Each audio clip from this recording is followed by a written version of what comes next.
toloba pembe. Mingi boza koloba na kombo ya fait rigola. Je vous dis que dans l'organisation Solidarité Congo, il n'y a pas que Bateau Bozo Mona, Elvis, Adidiema, to Charles Tabou, il y a d'autres personnes. Ferré aussi était contacté. Mais la suite y était. La suite, il y a réponse pour la Ferré et à quitter. Il y a un musicien, il faut être professionnel.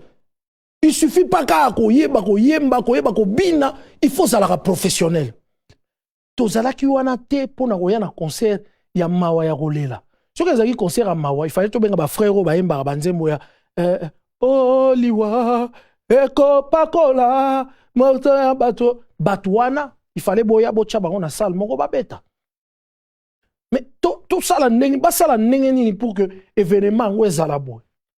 Les organisateurs de Solidarité Congo n'ont fait que leur part. Yo Congolais place yo zali. Aux alliés qui ont critiqué l'événement où est passé, au lieu que tu promouvoir l'événement en haut, tu as critiqué en haut. Mais tu peux aussi faire ta part. Ce n'était pas choisi par hasard. Je vous le dis sur le 4 représentants à Congo dans la musique dans le monde, on en avait déjà 3 au Pénin Baza, tête d'affiche. Avoir Gims, avoir Dadju, avoir Fali, moi sûr que Batouana, Barosala, événement et aucun un message des collègues. Côté Rimote Saliwana.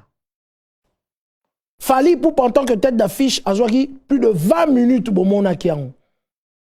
De même, Dadju, Naba Gims, Bango il fallait pas jouer 20 minutes na Bango. Mais malheureusement, ba komaki ba lokwa bazaki na suka ba heure ba technique ba makamwana elia kiliaki ba heure na bango Dadju a beti bomoni que Dadju tanga sisi mbala moko ba souffler que a annoncé directement Gims à kota na simanae aibisaki bino le petit frère a joué et voici maintenant le grand frère.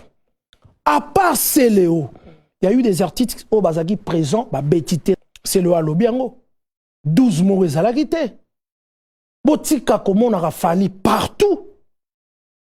Fali est venu, il a fait ses minutes à Sisi Akei. Et il y a même des gens qui critiquent Fali comme quoi, après si message moroté, papa, tous à la méchanceté. Le premier message que Fali pour pendant le groupe Naïba Sali Zagini, c'est simple.